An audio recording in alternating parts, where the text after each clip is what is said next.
Porque todo mundo sabe que tem que beber água, mas grande parte das pessoas não bebe. Porque às vezes nunca ninguém deu uma estratégia que não é óbvia para ela, né? Uhum. Compre uma garrafinha e deixe do seu lado durante o trabalho. É uma estratégia assim, Banal, né? banal, assim, Sim, né? Muito óbvia, sim. mas às vezes pro paciente não é tão óbvio, né? E não é nem pro paciente, é para as pessoas. A gente que também é profissional de saúde, quando vai num outro médico, às vezes ele fala uma coisa, né, que não é da sua especialidade, você fala, nossa, eu Uhum. não tinha pensado nisso, né? Obrigado por essa estratégia para eu conseguir atingir esse objetivo. E tem estratégias comportamentais sexuais também, não tem? Por exemplo, o consumo de pornografia. Isso é uma coisa que tem surgido bastante também, né? Sim, a pornografia, ela é inclusive uma das hipóteses de ter surgido essa disfunção erétil nos jovens, porque quando a pessoa fica um pouco viciada em pornografia, a gente sabe que até mudam os circuitos de recompensa, de dopamina, assim. É igual ter um vício como outros, como o vício em qualquer coisa que dá um prazer instantâneo, né? Seja uma droga ilícita, seja um Cigarro, cigarro, seja álcool, chocolate, chocolate. açúcar, né? Então, assim, a gente está falando sempre de coisas, substâncias ou atos que dão um prazer instantâneo para a pessoa e que ela acaba ficando viciada nisso, né? E depois, quando, por exemplo, o cara está viciado em pornografia, em masturbação e tal, essas coisas. Daí, para ele depois ter uma relação com alguém, ele perde o controle que ele tinha, porque ele estava num mundo paralelo em que, tipo assim, ele tem o controle total das imagens que estão passando ali, de trocar, de ter. é, de ver um vídeo, depois ver outro, então tem todo tipo de coisa que você quiser ali e tal. No mundo real não é assim, porque, né? Uhum. Então, O Jairo participou do primeiro episódio e ele falou uma que frase, legal. né, Jairo Bauer? Ele falou uma frase que é muito boa, que é: o encontro com o outro é sempre mais complexo. Uhum. Porque a pornografia e a masturbação é você com você. E o encontro com o outro tem tantas variáveis que você vai ter que gerenciar na hora, né? Sim, é exatamente isso, né? Ali está no comando na pornografia. Você troca de aba, né? Já, né, não gostou de uma coisa, troca de aba, já é uma outra coisa, tal. E, porra,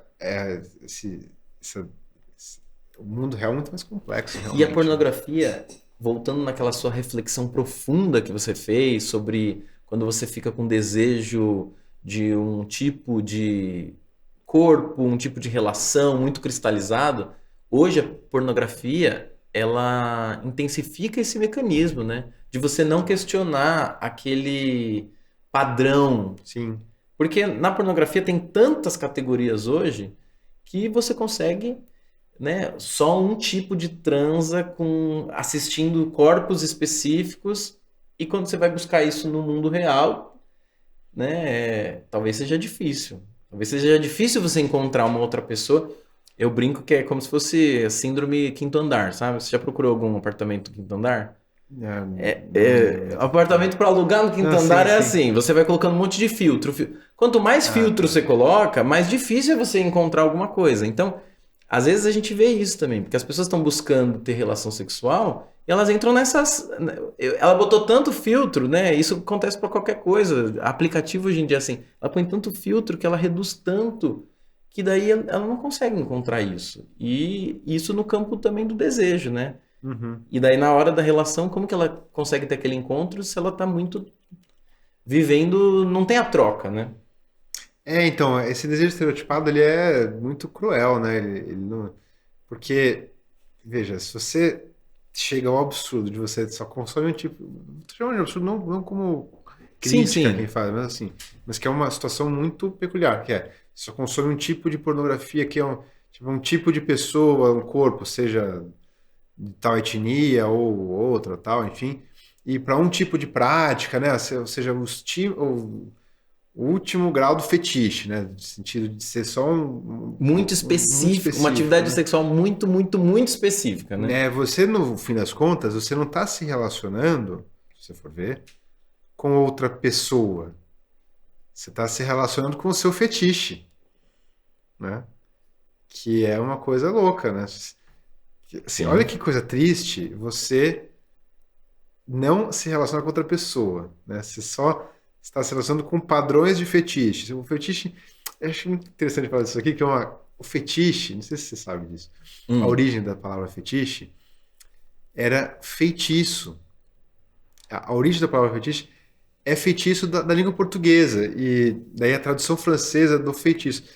Porque os portugueses que viajavam na época, eles encontravam os povos que achavam que um objeto tinha um poder mágico, né?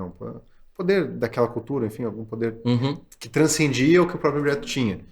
Então, eles falavam que aquilo era um feitiço.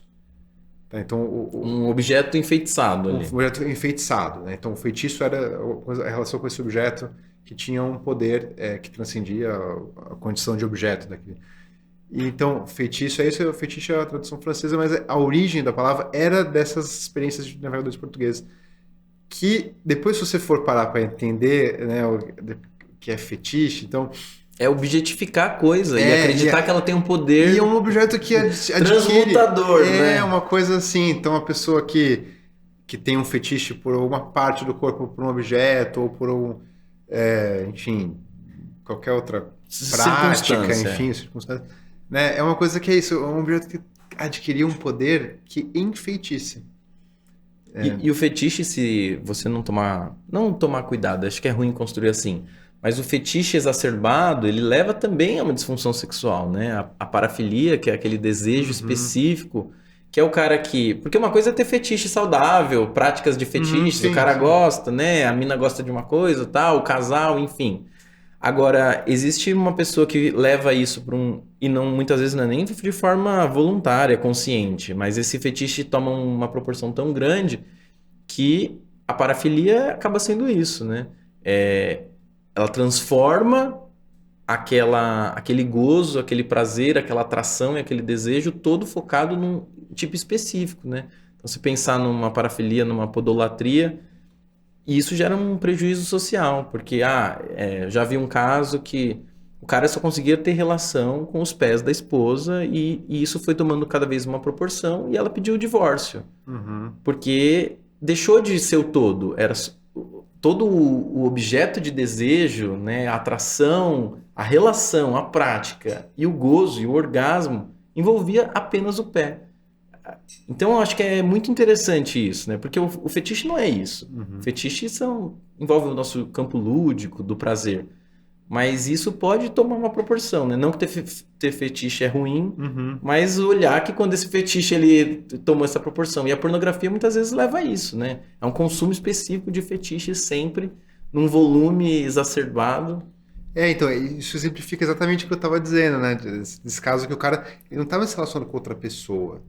Ele tá ali só se relacionando com uma coisa dele, que é Que ele criou, com um um objeto que para objeto. ele é mágico, né? Então é um negócio, porra, olha que coisa complicada, né? Você tá se relacionando com uma pessoa que tá servindo só como objeto, tá servindo apenas como veículo do seu objeto de desejo, né?